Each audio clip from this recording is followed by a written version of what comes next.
এসেছি একটি ছোট মাছের রেসিপি নিয়ে।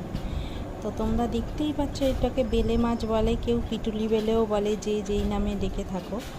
তো মাছটা আমি আজকে করছি একটু নুন, হলুদ আর আদা জিরে বাটা দিয়ে, একটু সর্ষের তেল দিয়ে সামান্য ম্যারিনেট করে এটাকে রেখে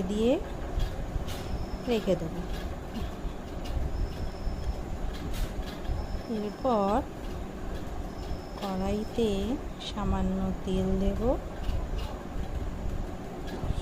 কালি জিরে ফোড়ন দেবো, কাঁচা লঙ্কা দুটো চিড়ে দিয়েছি। যেহেতু ছেলে আর আমিই খাবো, তাই অল্প সামান্য মাছই এনেছি, বাড়িতে কেউ এই মাছ আর খায় না।